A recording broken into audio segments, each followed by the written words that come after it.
ಮುಖಾಂತರ ನಾನು ಕೆಲವರಿಗೆ ನನ್ನ ಮನದ ಮಾತುಗಳನ್ನ ತಿಳಿಸ್ತಾ ಇದ್ದೀನಿ.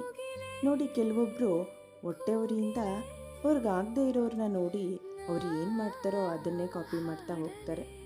ಫಾರ್ ಎಕ್ಸಾಂಪಲ್, ಅವ್ರು ಬಿಸ್ನೆಸ್ ಸ್ಟಾರ್ಟ್ ಮಾಡಿದ್ರೆ ಬಿಸ್ನೆಸ್ ಸ್ಟಾರ್ಟ್ ಮಾಡ್ತಾರೆ, ಅವ್ರು ಯೂಟ್ಯೂಬ್ ಚಾನಲ್ ಓಪನ್ ಮಾಡಿದ್ರೆ ಯೂಟ್ಯೂಬ್ ಚಾನಲ್ ಓಪನ್ ಮಾಡ್ತಾರೆ.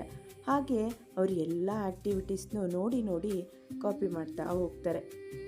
ನೋಡಿ, ಅವ್ರು ಏನು ಮಾಡ್ತಾರೋ ಅದನ್ನೇ ನೀವು ಮಾಡ್ತಾ ಹೋದರೆ ಅದರಿಂದ ಏನಾದರೂ ನಿಮಗೆ ಲಾಸ್ ಆದರೆ ನಿಮ್ಮ ಮನಸ್ಥಿತಿ ಆಗಲಿ ಯಾರೂ ಬಂದು ಸೇವ್ ಮಾಡಲ್ಲ.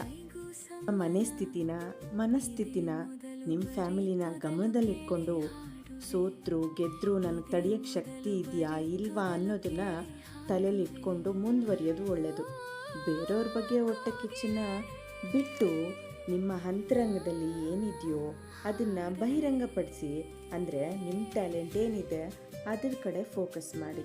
ಫಾರ್ ಎಕ್ಸಾಂಪಲ್, ಆನೆ ಅಂಬಾರಿ ಹೊರುತ್ತೆ, ಹಾಗಂತ ಇರುವೆ ಕೂಡ ಅಂಬಾರಿ ಹೊರಕ್ಕಾಗತ್ತಾ? ಅದು ಸಾಧ್ಯ ಇಲ್ಲ ಅಲ್ವಾ? ಸಕ್ಕರೆನೇ ಅಂಬಾರಿ ಥರ ಹೊತ್ತು ಸಾಗಬೇಕು ಇರುವೆ, ಅಷ್ಟೇ. ಹಾಗೆ ನಾವು ಟೊಮೊಟೊನ ಬೆಳಿತೀವಿ ಅಂದ್ಕೊಳ್ಳಿ, ಆ ಟೊಮೊಟೊನ ಹೀರೆಕಾಯಿ ಎಷ್ಟುದ್ದ ಬಿಡು ಅಂತ ಅದು ಕೇಳಿದ್ರೆ ಬಿಡುತ್ತಾ? ನೋವೇ, ಚಾನ್ಸೇ ಇಲ್ಲ.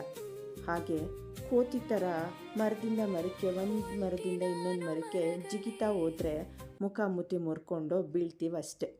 ನಿಮ್ಮ ಕೈಯಲ್ಲಿ ಮಾಡೋಕ್ಕಾಗಲ್ಲ ಅಂತಲ್ಲ, ಅದಕ್ಕೆ ಆದ ಡೆಡಿಕೇಶನ್ ಬೇಕು. ನೋಡಿ, ದೇವರು ಪ್ರತಿಯೊಂದು ಜೀವಿಗೂ ಅದರದೇ ಆದಂಥ ಎಲ್ಲ ಜೀವಿಗಳಿಗೂ ಟ್ಯಾಲೆಂಟನ್ನು ಕೊಟ್ಟಿರ್ತಾನೆ. Practice makes a man perfect ಅನ್ನೋದು ಗೊತ್ತೇ ಇದೆ. ಯಾಕಿಷ್ಟೆಲ್ಲ ಎಕ್ಸಾಂಪಲ್ ಕೊಡ್ತಾ ಇದ್ದೀನಿ ಅಂದರೆ, ಬೇರೆಯೊಬ್ಬರು ಮಾಡ್ತಿದ್ದಾರೆ ಅಂತ ಹೊಟ್ಟೆವರಿಂದ ಯಾವ ಕೆಲಸನೂ ಶುರು ಮಾಡಬೇಡಿ. ನಿಮಗೆ ಕೆಪಾಸಿಟಿ ಇತ್ತು ಅಂದರೆ ನಿಮ್ಮ ಟ್ಯಾಲೆಂಟ್ನ ವಿಡಿಯೋಸ್ ಮುಖಾಂತರ ಇಲ್ಲ ಮಾತಿನ ಮುಖಾಂತರ ಜನಕ್ಕೆ ಮೋಟಿವೇಶನ್ನ ಕೊಡಿ. ಕೆಳಗೆ ಬಿದ್ದಿದ್ದ ವ್ಯಕ್ತಿಗೆ ನಿಮ್ಮ ಮಾತಿಂದ ಇಲ್ಲ ನೀವು ಮಾಡೋ ಕೆಲಸದಿಂದ ಇನ್ಸ್ಪೈರ್ ಆಗಿ ಅವ್ರ ಲೈಫ್ ಸ್ಟೈಲ್ ಕೂಡ ಚೇಂಜ್ ಆಗ್ಬೋದು. ಆಗ ನಿಮ್ಮ ವ್ಯಾಲ್ಯೂ ಕೂಡ ಹೆಚ್ಚಾಗತ್ತೆ.